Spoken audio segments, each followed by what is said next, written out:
What's up, traders? So for my first video on my English channel, I will speak about my favorite pair. I will speak about AUD CAD. So let's get down to it.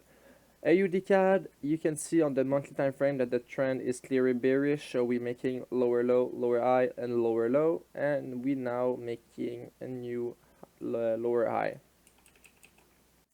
So what happened on this zone here? You have like the monthly resistance support. If you go on the line chart, you can see each time we reach like this zone here, the price got rejected like heavily, and this happened all these things that there happened like in 2007, 2008, and it happened at 2020 now.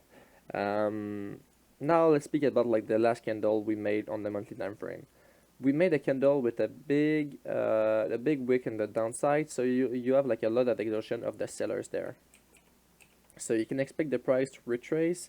First target of the retracement was based on the Fibonacci, was a 38.2%, and second target is a 61.8. We broke the 38.2, so now on the monthly time frame, you expect the price to go to the 61.8. Alright, and the 61.8 is a confluence zone. If you look at that here, you have another monthly resistance support here. You have the 61.8% of Fibonacci, and then you have a trend line. So the trend line, you have the first touch here, second touch, third touch, break, retest, touch here. So you expect the price to go here and then go down and or lower than that. Yeah. So this is for the monthly time frame. Does it mean that let me delete that. Does it mean that the price will go here before dropping? No, it doesn't mean that, because like you have other time frames that you need to take in consideration. So yeah, but if the price reaches on here, you are looking for a sell, for a long-term sell on the monthly time frame. Now if you go to the weekly time frame, you can see that the trend is bearish as well. So we are making lower low, lower high, lower low, lower high, and then so we break the 38.2, broke the 61.8, and now we are on the 78.6. And the 78.6 is a confluence zone. So you have your trend line on this zone here. So first touch, second touch, third touch, fourth, fifth, sixth. So confluence with this, with the 68.6% Fibonacci. With the weekly resistance support, and then the pink zone here that represent like the price heavy like resistance zone, resistance support zone that we broke, and now we are retesting back. So yeah, so on the weekly time frame, we are now sitting on a confluence zone. So what you can expect now? You expect the price to make something and go down after that. So this is my bias for this trade. I'm expecting like the price to go down and sell it. So yeah, what are my target for the sell? Well, you expect the price at least to go like, not at least, but like when you want the price to make like another pulse. So yeah, around like this price. But does it mean that the price will reach this zone? No, because like you have other zone before that. First you have your monthly resistance support here, which is like the blue zone.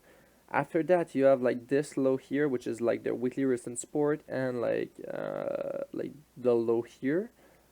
And after that, like for the last target will be like the trend line here. So the trend line, what I did, I only like copy paste this one, because like there's nothing like before here that I can reference to. I have to go all the way back to 2008, and it's like it's too far away. So I don't like I don't like need this. So I will just use the trend line and the Fibonacci for my targets. Now if I go to the daily time frame, you can see on daily time frame we are making like a bullish trend. So you're making like the higher low, higher high, higher high. But since you know like on the weekly time frame that you expect something like that and to go down after that, you expect like the price on the daily time frame not to go high forever. So you expect the price here to go down like after. So yeah, so the bullish trend is not forever here because of the weekly time frame. So now let's speak about the confluence on this zone.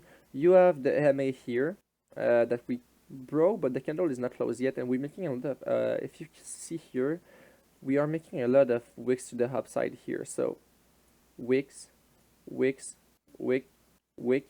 So a lot of wick here that represent a lot of buyer exhaustion. So yeah, This is like for the candle pattern, and we made a doji, but then after that we broke it, but we made like a hammer here, and then this candle, I don't know how we will close, but it seems to go down to close as a doji here. So yeah. After that, what you have the trend line. I already spoke of it, like on the weekly time frame. The moving average, I already spoke of it. You have what we call harmonic pattern. So this is a bad pattern. So I know we went like, oh, okay. No, it's not a bad pattern. It's like it is a Gartley pattern. I thought it was a black pattern. Okay, so you have like a Gartley pattern, and it's still valid until we break the X point here. So yeah, a lot of confluence on this zone here, as well as the weekly time frame.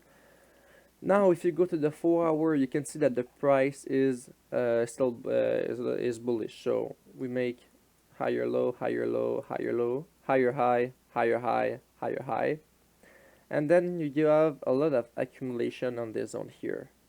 So you see like the price here, really strong, weak, like small retracement, really strong, small retracement, and then it's not that strong here, and then you have like a little of like it's slowing down. You can see the price is clearly slowing down. So yeah, so this is for the 4 hour. What else? Well, on the 4 hour, you can wait for the purple zone to break to take a sell here like that. If it break, like you can take your trade on here with your stop loss above the zone here to ride the weekly time frame.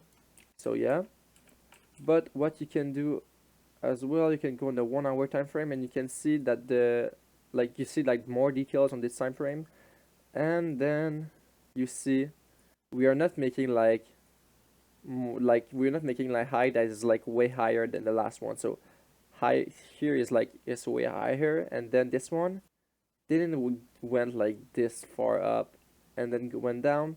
Here same thing, we didn't even break. So we can see here, you can see like kind of head and shoulders pattern.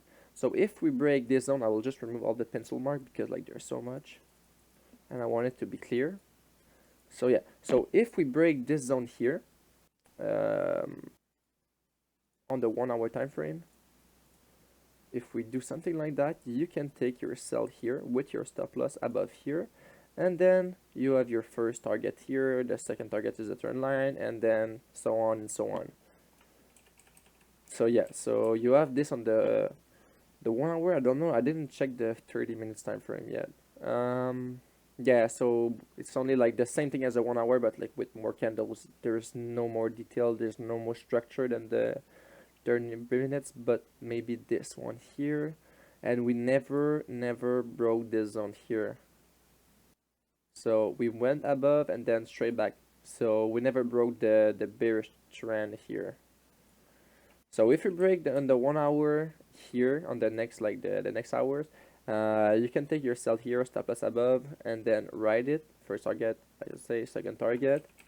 But yeah, so this is like for the manual entry. On the weekly time frame, I already took my sell. I took my sell around this zone here, like a few pips under the 78.6% Fibonacci. So I already took my sell here for the long term. So it's something like that. I think I already have it here. Is it this one? Yeah, it's this one. So as you can see, I took my sell here on the zone with my stop loss above the wick there. So it's a big stop loss, but the take profit is all the way down here. So it's a risk reward of 4.5. So it's pretty good.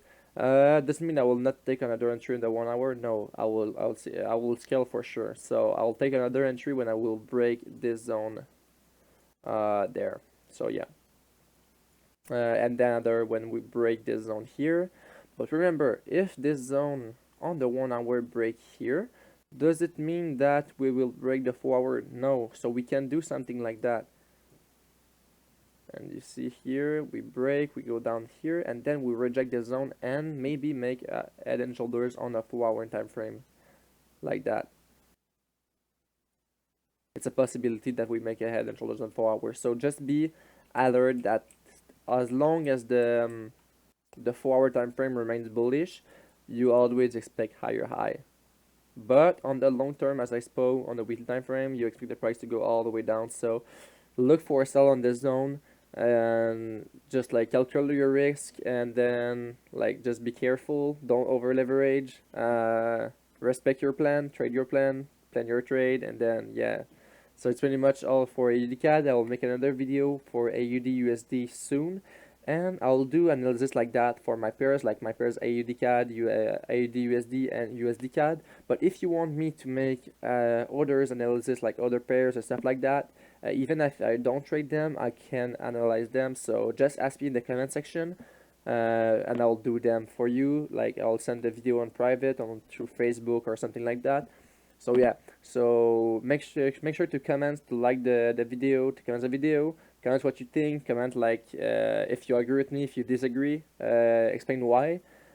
Subscribe to my channel because I will post a lot of stuff. Like I think it will be a lot of interesting for you. Like you can learn a lot of stuff, and you will see like my perspective every week. So I think like I will bring a lot of content, and I think it will help you when you're trading. So yeah, so have a good day, have a good week of trading, and make a lot of pips.